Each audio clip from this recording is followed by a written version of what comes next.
The president's plan is to better target the trafficking of illegal weapons into cities like Baltimore, with the hope of finding and arresting the most violent trigger pullers. But experts say it's a plan we've heard before, and so far hasn't worked. It's the tale of the tape in the city of Baltimore, outlining perimeters of violence and bloodshed across this city, where bodies are measured in bullets.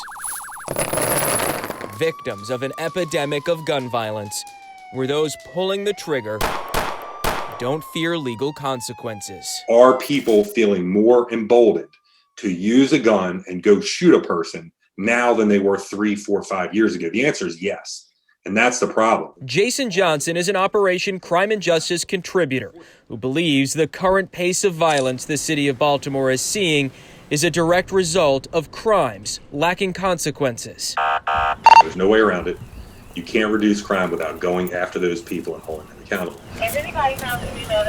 But last month, the federal government announced a plan that would hopefully do just that. It's an outrage.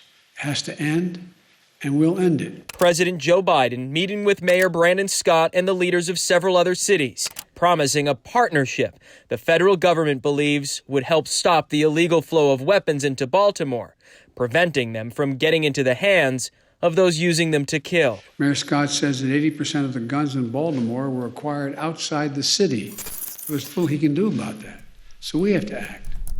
I think that we have to understand that it's not being soft or tough on crime. We have to be smart on crime. We have to do the things that we know work.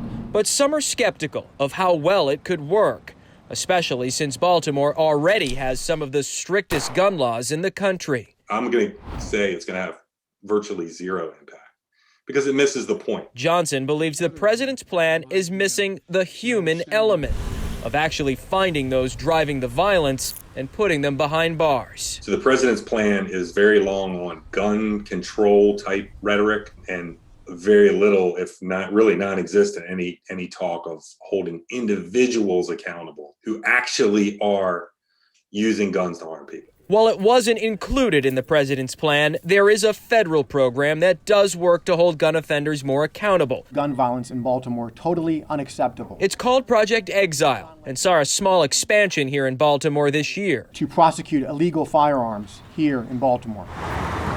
The initiative transfers certain gun cases from state to federal court, where penalties are usually stiffer. And it takes collaboration. And while City State's Attorney Marilyn Mosby seems to be on board, a recent study from the Law Enforcement Legal Defense Fund shows since she's been in office, there's been a 42% decrease in mandatory minimum sentences handed down for gun felonies.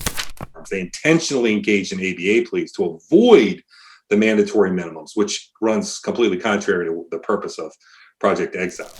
A disconnect that could lead to even fewer consequences as the federal government's plan moves forward, which experts say, despite more funding for community intervention programs, may not lead to the change this city needs. Do we want people to, in all manner, to find other avenues in life? Absolutely, 100%. But if they don't do that, we want to hold them accountable. So that's the bottom line.